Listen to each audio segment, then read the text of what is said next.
everyone, Elsie Jensen here. Tonight we are going to make a creamy pumpkin tortellini soup with some sausage and kale in it. We're going to bake up our pumpkin sourdough loaf. I did this one kind of a savory pumpkin. Last time I added cinnamon and nutmeg. Today is just good old basic pumpkin. And then we're going to make a lovely salad. So let's get this guy nice and scored up for our Dutch oven here. A little dusty. And I'm gonna do a nice kind of little round expansion score here. And we've got some pumpkin seeds on our pumpkin thing because it's pumpkinlicious. And let's see, I think we'll do our wheat leaf going kind of this way. I can cut through the pumpkin seeds. There we go. Sometimes when I put them in there, they all bunch up in one spot. There we go. And last. Just gonna go back over these because there's a pumpkin seed. It's kind of like a pumpkin thing. You know, we went to the pumpkin patch today, so I'm on a pumpkin kick. Okay, let's get this in our Dutch oven. I have our Dutch oven nice and hot. It's been sitting in my oven at 500 for like an hour or so. We're gonna slide this guy in here. There we go. We're gonna pop our lid on and we're gonna bake this for 20 minutes at 500. Then we will take the lid off and bake it for 20 minutes at 450. Now the lid and 500 is really important. Also making sure you warmed up your Dutch oven so that it's nice and toasty, seals in that moisture. Gotta have that lid on, otherwise your crust will get too dark. So 20 minutes in. Let's start on our soup. We're gonna start with sauteing up our sausage, and then we will kind of caramelize up some onions here. So I'm gonna turn on my burner here. And I've got it at like a medium high. My pot's much smaller than my burner size, but it's okay. We're gonna put in about a tablespoon of olive oil into the basin of my dish. And I've got about a pound of Italian, just a mild Italian sausage. And I'm going to use my kitchen shears and I'm just going to snip it in here. Cutting kind of thin strips, but leaving it in its casing so that it almost makes like small little Italian meatballs, you know. I kind of like it this way when I'm doing soups instead of using ground Italian sausage, because I always feel like that falls apart too much. This kind of keeps its form. But we'll saute this up, and then we'll add in some onions and garlic, and we'll start making the base to our soup. There we go. So, but again, you could also use just good old ground Italian sausage. If you like a little heat, you could use some spicy Italian sausage. If you're more of a fan of sweet pumpkin dishes, you could use the sweet Italian sausage and add a little like nutmeg to the soup to do a kind of a sweeter tortellini soup. But I like my pumpkin nice and salty and savory. Okay. So we've got our sausage in here. I'm gonna go wash my hands.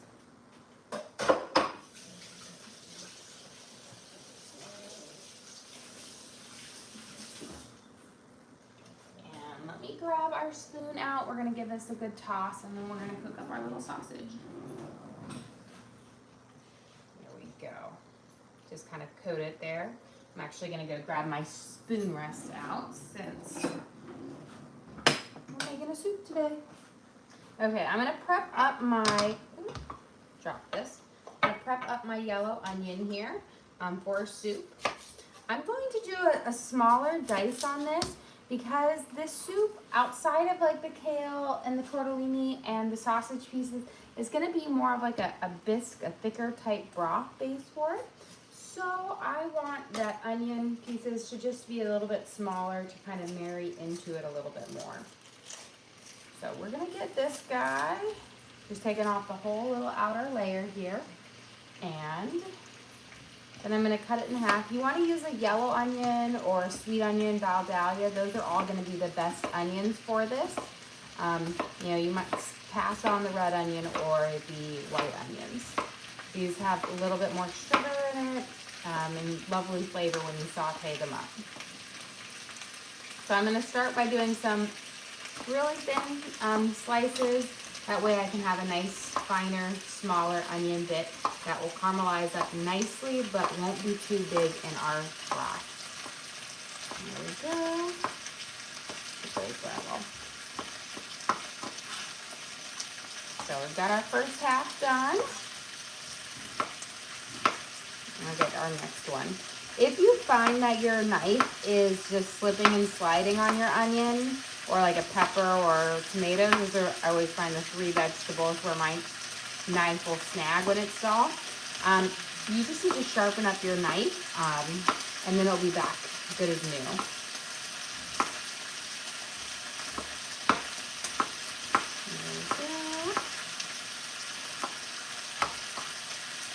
Okay, so we've got our onions.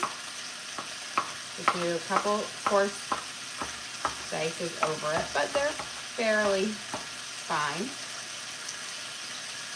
Okay, let's get our sausage a little stir here. Kind of just make sure you don't have any kind of sticking too much to the bottom of our pan. But in here we have our Italian sausage that we kind of just snipped up into nice little pieces. There we go. And we're gonna cook this until it's cooked all the way through on there, and then we'll throw in our onions for it.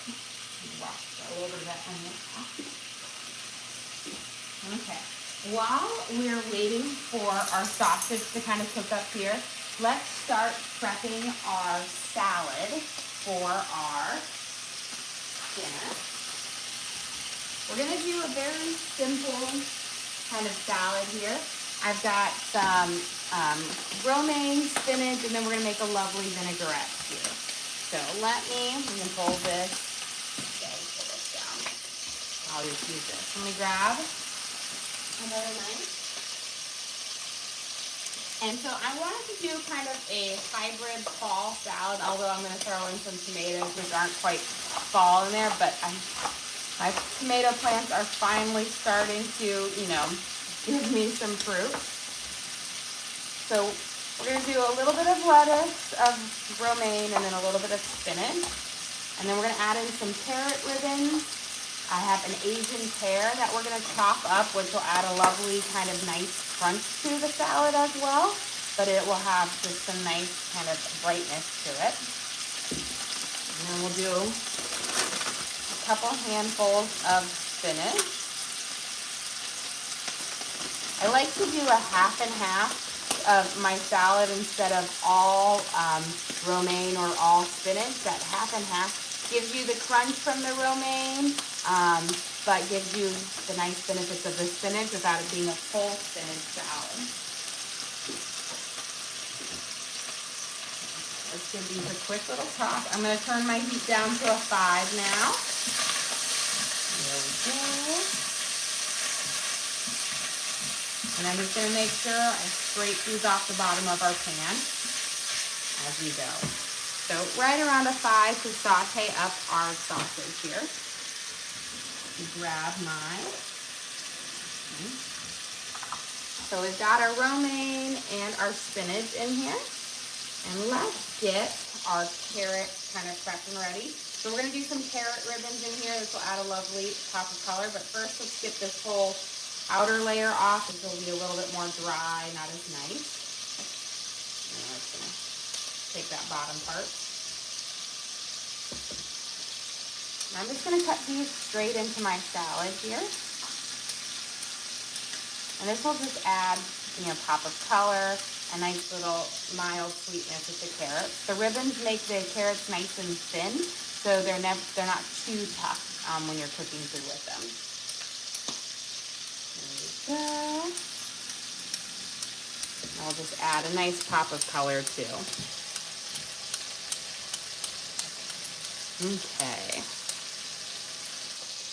toss those in. A few more in here. Okay. We've got our carrot ribbons in, and then we'll check our sauces because it might be time for us to add our onions in here in just a second. I'm gonna bring my little scraps over here in my trash can, and give these a nice little toss around. Okay, these are looking pretty good, so we'll let them, I think we're about cooked around through. Okay, I'm gonna toss, actually let's pull them out and then we'll toss our onions in and let them caramelize for a little bit with this. That way the onions can get a little bit of nice heat to it. Let me grab a slotted spoon because I want my onions to saute in that little bit of that fat from that sausage as well. We'll throw this sausage back in at the end as well, but this way our vegetables will get a nice bit of the heat in the pan. You have a question. Do you have a good kale salad recipe? So I have a couple of different kale salad recipes, although I don't know if I've made any on stream. I do a lovely one where you make a orange kind of citrus dressing for it, and you have to marinate the kale because kale, when you first toss it, it's very bitter. But if you marinate it, you'll get that nice tenderness to the lettuce or to the kale leaves without all that bitter flavor to it. I'll have to make it sometime on there, but I have this, just love this kale salad. It's like a marinated kale salad, and it's so delicious. And I feel like the orange dressing that I make just really brightens it up. Okay, let's toss in our onion. So we've got our one onion here that we've diced up nicely. There we go. Just gonna make sure to coat it in that olive oil with the little sausage bits in there. And we're gonna let it kind of really scrape around. Here we go. And then we're gonna let this kind of brown up over our medium heat for just a few seconds and we work on the next part of our salad. So we have an Asian pear here. If you've never had an Asian pear, they are lovely. They have a flavor very similar to pears, but they are very crunchy. They have this lovely crunch to them that's just wonderful. It's a bit, I will say it's gritty if you're, it's kind of really the way I can explain it is it's got like a grit to it, but a crunch grit. It's delicious. But they're very interesting. I personally do not like the skins of Asian pears, so I like to peel them off because I feel like they are like sandpaper. But if that doesn't bother you, you can definitely eat them. But I think peeling them gives you a much better product. So we're gonna take out the little core area. They're also called apple pears sometimes because they have like the crunch like an apple, which most pears are not as firm, they're softer, but that flavor. Here we go. Get these nice and thin slices to add into our salad. This adds a great crunch to the salad. I'm gonna show you, like they just break and snap in half. They're delicious. And they're really kind of like a nice fall pop of flavor to it. Here we go. And get these guys sliced in there. And then I am gonna throw in, I will say they're not really in the fall repertoire, but I have a bunch of tomatoes from my garden, little baby ones. So I'm gonna throw those in as well. There we go. And then we'll add some red onions, and then we're gonna make a lovely apple cider orange honey dressing to go on here. And then throw in some pumpkin seeds and some Parmesan cheese. But we're gonna give our onions a quick stir here in just a second. But I've got my pears in here. I'm gonna just steal one because they're really good. That lovely, fresh, nice crunch to it, which is delicious. And they're not quite as sweet as a regular pear. They're much lighter, but that crunch is just lovely in a salad. We actually used Asian pears earlier today to make a lovely pear crisp, which was so delicious. My husband, he was like, oh, I brought him a bowl, and then he was like, oh, you forgot to put the crisp in my bowl was his way of asking for another serving of it. It was delicious. Beautiful. So we've got our onions here. They are caramelizing up nicely. Before we start prepping on our dressing, let's dice up some garlic to add in here with our onions. I want a good amount of garlic because I love that garlic and the pumpkin kind of meet together. So I'm going to use about, it looks like 10 cloves there. We're going to mince it up, but a tablespoon of garlic.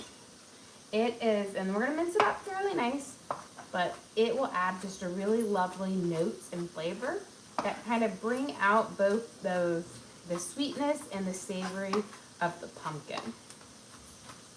And when I like to use pumpkin in like dinner or savory dishes, I go with a savory pumpkin versus, I know a lot of people will do their pumpkin soup sweet with some like apple in it or a touch of nutmeg. I prefer to stick with savory and kind of use, thyme and sage and oregano and garlic as like the enhancers. Here we go. So we're going to mince these guys up. And then we'll let them kind of caramelize with our onions as well.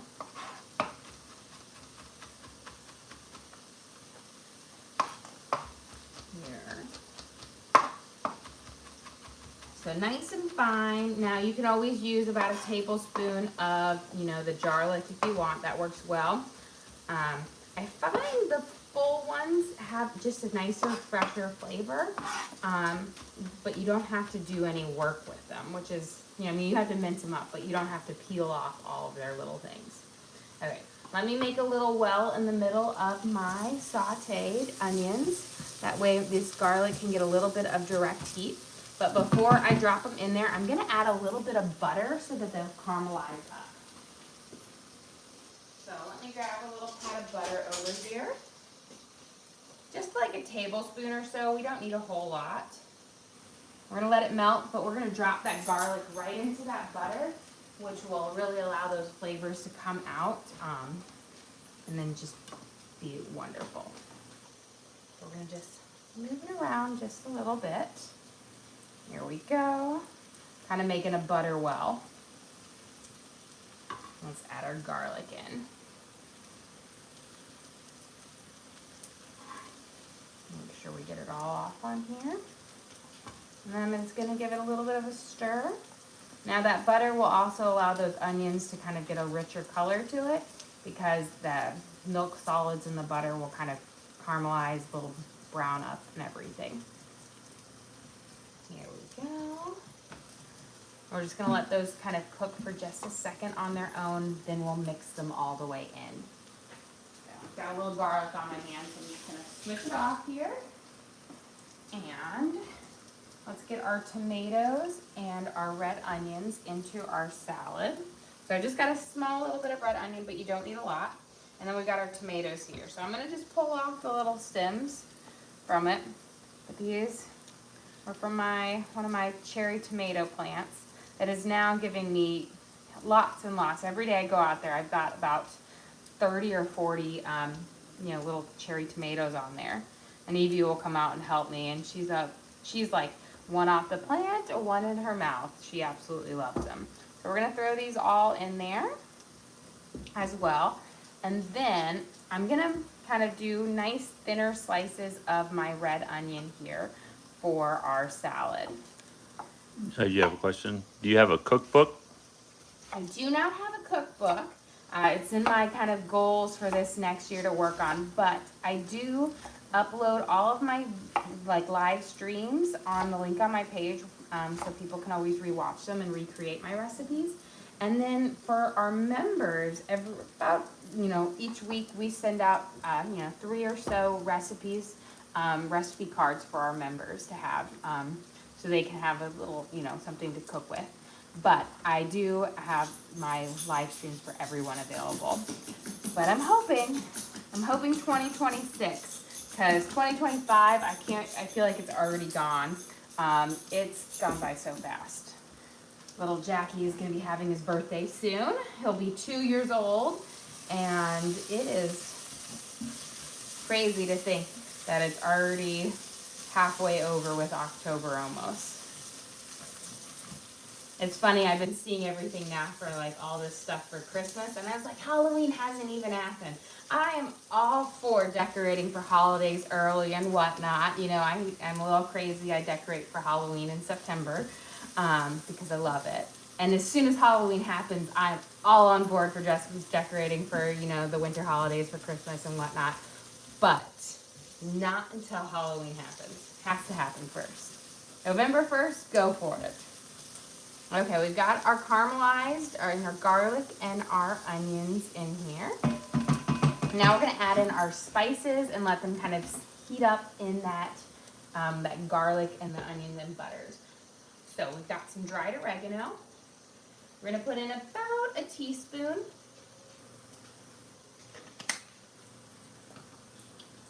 We've done some dried sage. We're gonna do about a teaspoon as well. And then we have some dried thyme. We're gonna do like half a teaspoon. And then a little bit of smoked paprika. We'll do about a teaspoon. So give it a good shake around. And then half a teaspoon of black pepper. There we go. Now we're just gonna mix this up into our onions and our garlic with that butter and that oil in there, and kind of heat up our spices, which is going to really help bring out their flavors. When you hit the, you know, the dry spices with fat and heat, it really does help them kind of pop out a little bit more and then meld better into your cooking. And it also smells wonderful. Okay. Let those heat up there. I'm going to turn this down low because it is time for us to take the lid off of our pumpkin sourdough and then change the heat down. Let me turn you off. Okay. So we had it cooking for 20 minutes at 500 degrees with the lid on. So now we're going to take our lid off. Look at that beautiful pop there. You can see our bright orange and how wonderful it is. And we're going to pop it in here and we are going to bake it at 450 with the lid off for 20 minutes. So I'm just going to bring my oven down to 450 and 20 minutes. And then we should have dinner ready at that time. So now is always the final countdown. We're halfway there. Okay, I'm gonna turn this guy back up to about a 4 now. We have our spices in there, and just look how beautiful these caramelized onion and garlic is with that smoked paprika. It has just a wonderful coloring to it. Okay, we're gonna be adding both tomato paste and pumpkin puree in here. You could use homemade pumpkin puree. Don't use pumpkin pie filling. That has lots of sugar and sweetness to it. Just your basic. So I'm going to use the rest of my tomato paste here. This will add some like acidic notes and a nice little blend to it. So I've got about a heaping tablespoon of that. And then I'm going to use the rest of my pumpkin can here, which is about a little bit more than half a cup. So I would say like 3/4 of a cup of pumpkin puree here. You can go up to a cup of pumpkin, but I wouldn't go less than 2/3 cup of pumpkin for this. There we go.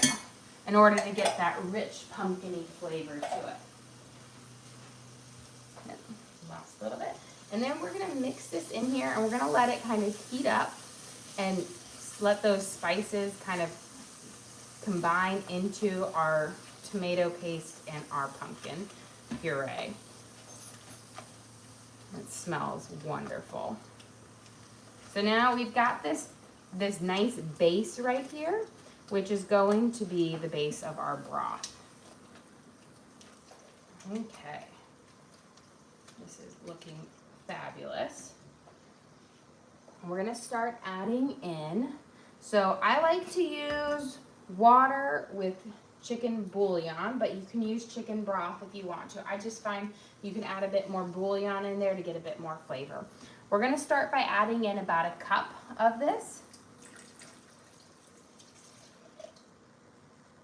And then we're gonna mix it together. Let it kind of hydrate that paste up in that pumpkin puree and kind of mix it all together. As you can see, it's gonna slowly get thinner and thinner as we add more and more in. But we're gonna just start with a little at a time. Make sure you scrape the bottom of your pan because you don't want to have those tasty bits not get incorporated into our broth. There we go. We will also be adding in some cream. You could use coconut milk if you wanted to, like the canned coconut milk cream. It's different from like the fresh coconut milk. You could use that as well to add a creaminess if you didn't want to use straight up cream. Here we go. So I've got about 2 cups in. We'll add 1 more. Mix that in, and then we'll add our last one in. But you want to just add it nice and slowly so that these will really come together as one.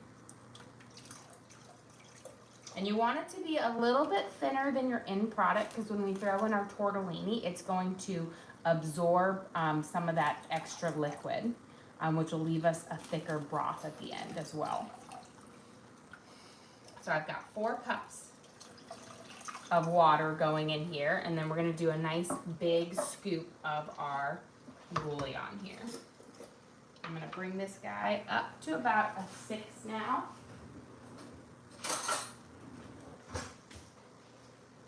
And we're going to do like a heaping tablespoon of our chicken bouillon. This is going to add the saltiness to our soup as well. A nice kind of rich base for it, which means I shouldn't need to add any extra salt once it's all dissolved in here. Okay. We will add cream in here, but again, I'm not going to add it a little bit until the end because I don't want it to curdle or separate or scald. Just making sure I've got all of this bouillon off my spoon. Make sure it gets in there. We're gonna let that come to a boil. And as that comes to a boil, let's work on our dressing here. But let's first add our pumpkin seeds into our salad.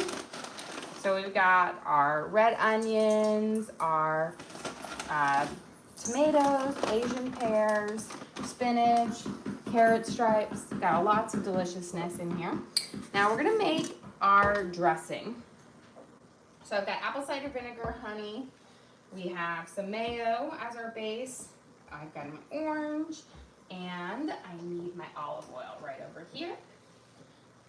And we're gonna use this to make a nice kind of creamy, but has these lovely fall flavors to it.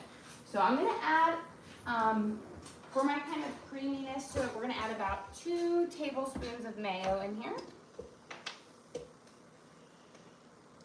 So 1, 2. And I like to do equal parts mayo and oil, so we're going to use about 2 tablespoons of olive oil as well.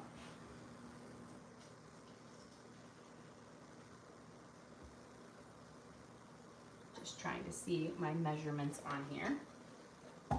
And then we're going to add in about 2 tablespoons of apple cider vinegar.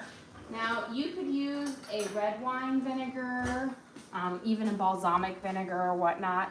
But you want one that's a little bit sweeter than just a plain white vinegar or a white wine vinegar. So we're going to do 2 tablespoons of our apple cider vinegar.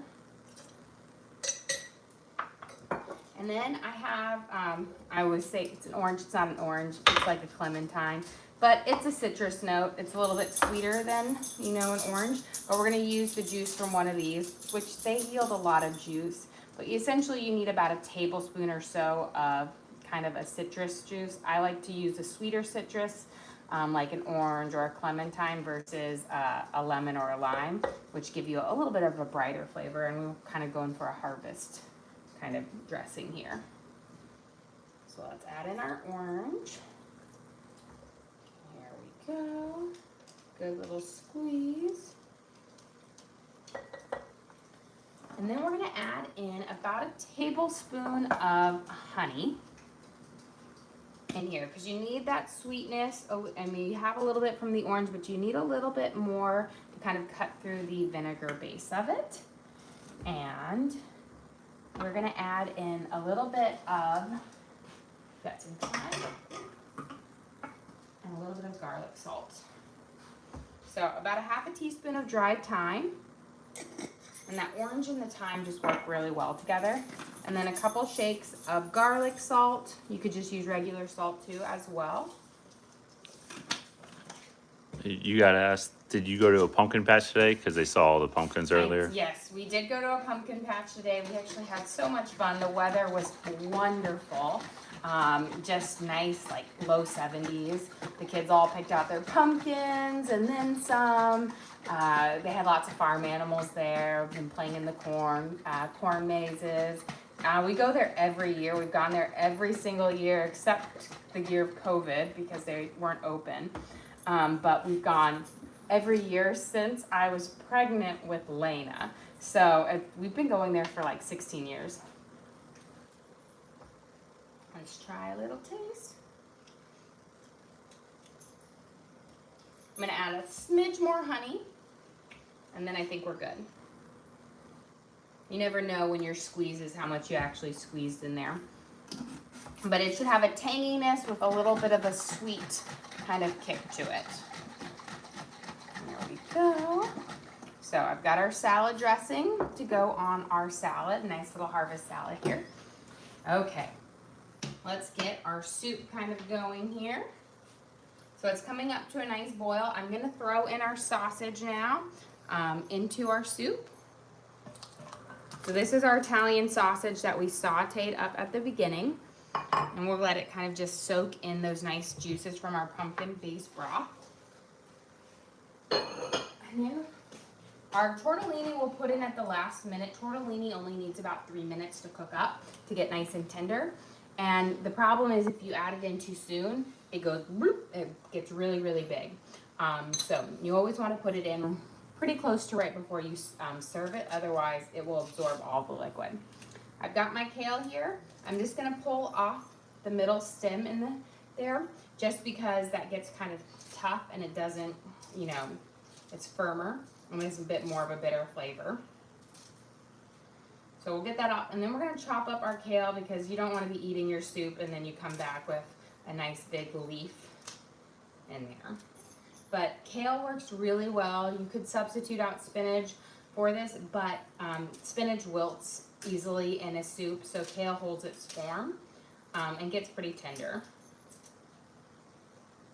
Okay, so we've got our pile here. I'm gonna chop this up so that we have just nice little bits of our kale, and then we'll throw it in there.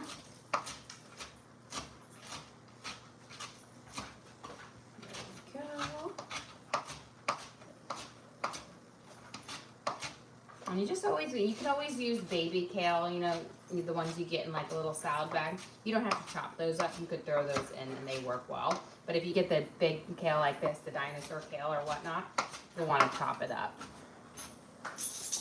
Okay. So let's add our kale in here. Now, if you were going to do spinach, you would want to put your spinach in like a minute or two before you're about to serve it, so that it doesn't completely wilt away to nothing. So let's mix this in here. It is looking wonderful. And then we're gonna add in, well, let me give it a quick taste, see if we need to add any more spices before we add our cream. And then we will get ready to put our tortellini in, because I think we're almost done with our bread.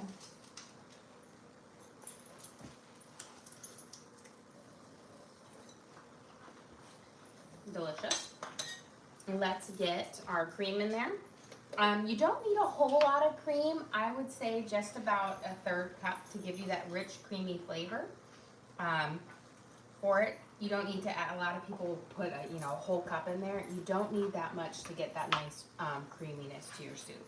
You can see I put about a 1/3 cup in here, and just how much it changes the color of our soup. Now again, when we add our tortellini in here, it is going to thicken up the soup even more. There we go. So I'm gonna bring this up. Once it drops the boil, let me pop in and check our time. Perfect. We've got a good amount of time. Once this comes to a boil, then we're going to pop in our tortellini. As we wait for that, I'm gonna prep up, our pineapple. I'll move over here. I'm just gonna get a different knife for this. We'll flip this over so we can have our pineapple on this side. I saw my pineapple. I was like, ooh, got it earlier this week at Costco, and I'm like, it needs to be cut up soon. So we're gonna take off our top and our bottom here. Cutting up a pineapple can seem like a daunting task, but it really isn't. It's not that difficult. So you wanna start by cutting up your top and your bottom, and then we'll start by going in. You're gonna cut it half right through the middle of your core, and then you're gonna cut it again through that core so that the tip of each kind of these big spears is the hard, firm core. We've got our soup to a nice boil, so let's add in our tortellini. Now with tortellini, it's going to absorb up a lot, so you don't want to add in a whole bunch of tortellini, because then what you're going to end with is a pasta versus a soup. So we're going to start with a couple handfuls in here. So I'm going to use about half of this container. If you were to use this full container, you would have a pasta dish at the end instead of a soup. Here we go. Let me give this a good stir. Get those all underneath it. Beautiful. And the tortellini are going to absorb, and they're going to get bigger and bigger in there. And that's why I always say, I remember the first time I made tortellini soup forever ago. I just put in a whole bunch, and I didn't think for the fact that, oh, it's going to absorb the liquid and get bigger. And I had no broth left in it. It's just kind of like when you make chicken and rice soup or whatnot. You can easily put way too much in and end up with no soup broth at all. Okay, you're going to cut off the tip of this. That gets rid of your core. Then I cut it right down here again, and then we're just going to slice along. And now you've got a perfect little spear that is got the core out, which will make for delicious pineapple that costs a fraction of what you would pay at the grocery store, because they charge you an arm and a leg to cut up your pineapple. One of our grocery stores here has those little machines where you put your pineapple in and it like cores it and cuts it for you. But there's so much waste with it, and you rarely ever have a pineapple that when you grab it from the store is ready to cut up and eat right away. For me, every time I get my pineapples from the store, they typically have to sit on my counter for 3 to 4 days before they're ready to cut up, because they're typically bright green and rock hard, which means you're going to have a pale and sour pineapple. There we go. Let's give our soup a little stir, but as you can see, that tortellini is starting to get nice and thick and bubble up to the top here. Beautiful. Okay. Perfect. And then we'll finish it off with some Parmesan cheese. That just always, whenever I make like a tortellini soup, Parmesan cheese is the best. So we'll cut this guy down. But I feel like if you can learn to cut your pineapple up or on your own, or any of your fresh fruits and melons, you're gonna save half your budget, I feel like, on produce, because they do charge you, I think what a small container of pineapple is like $6 or $8, and I typically, if I were to buy it, because our kids eat about a medium to a large container, that's, between, $10 and $15, versus this measly pineapple right here costs $3 from Costco. So it's definitely saves you to cut it up yourself. And I think, Once you know how to do it, you can get it done really, really fast. Like, voila. Beautiful. And it's nice and sweet and golden yellow. Okay. Let's. Beautiful. I'm going to try our broth here now that we have our cream. You can see the tortellini. You see how it's puffing up. That means it's nice and done. The tortellini, again, you add in at the very end because it goes pretty quickly to cook.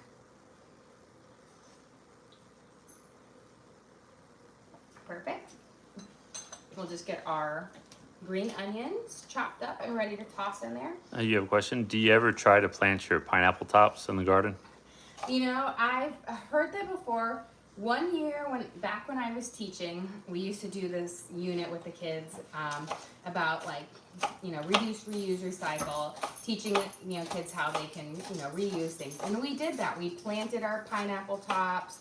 We tried to grow things from the seeds and produce. Celery, you can replant the base to it and it will regrow its stalks. So we were actually really successful with celery and onions. When the pineapple, we were not successful at all with it. It did not regrow for us. But I do not have the best green thumb in the sense that I don't water my plants as often as they should, and therefore they're always on that verge of me having to bring them back to vitality and wonder. Okay, let's toss these green onions in. You always want to add your green onions at the very end for this nice batch of fresh onion flavor to it. If you leave them in there too long, they'll wilt and they get, you know, mushy and aren't as nice. So they're kind of like a garnish at the very end.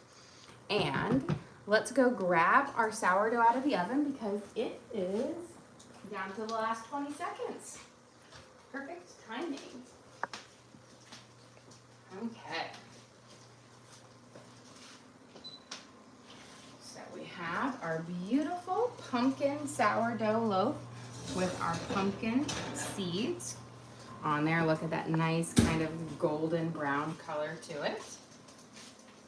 And I'm very excited for it. So the last one I made was, we did this sweet pumpkin with cinnamon and nutmeg in it, and it was delicious. But I'm a savory pumpkin girl, so I'm excited for this one because I think it's going to be fantastic. So when you make your loaves here, you want to make sure, let me move this out of the way, that you get them out of your Dutch oven fairly quickly because that bottom of your oven is still 500 degrees and it's going to continue to bake. But look at this beautiful sourdough loaf. We've got our nice thing. Look at our beautiful, that's our pumpkin crust on the bottom. Beautiful. There, you can kind of see a little bit of my wheat leaf score in there between it, but we have all those lovely pumpkin seeds all the way around that are going to add a nice little crunch and toastiness to it.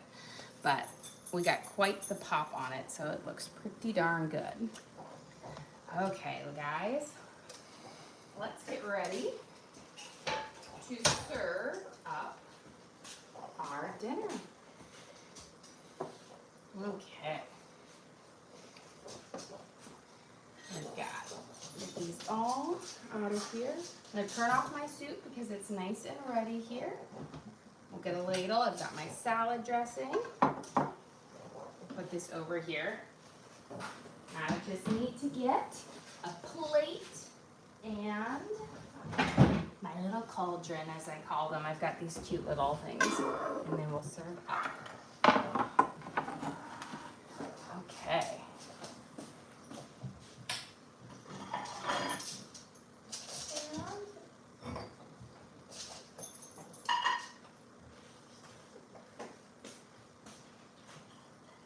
Let me grab my little mini grater because you've got to top off your soup with some fresh Parmesan cheese. It just makes it so much nicer. And then we'll drizzle our salad dressing over here as well.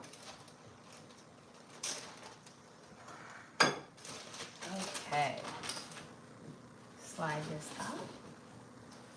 And we'll bring our bread. Now with the sourdough bread, you guys can't cut into it for 10 minutes after it comes out. Minimum 10 minutes because sourdough has to steam up first. But we'll have it ready. But let's start with, should we do our salad? Get our tongs here. Okay, we'll do our salad first and then we'll finish. So we have our wonderful pear, carrot ribbons, pumpkin seed salad here. Let's add some of those Asian pears on there. And then we made a lovely honey apple cider vinaigrette that we're gonna drizzle over it with some thyme in there. Apple cider vinegar with this just nice citrus note and as well as some orange to it for a nice fall flavor. And then for dinner, we have our creamy pumpkin tortellini soup. So we use pumpkin puree and tomato paste in our broth. We have kale and Italian sausage in here. And we will top this off with a little bit of our Parmesan cheese that's going to melt down into our soup to add just a great amount of flavor for it. And then we will serve this with some of our fresh pineapple and a slice of our homemade pumpkin sourdough bread.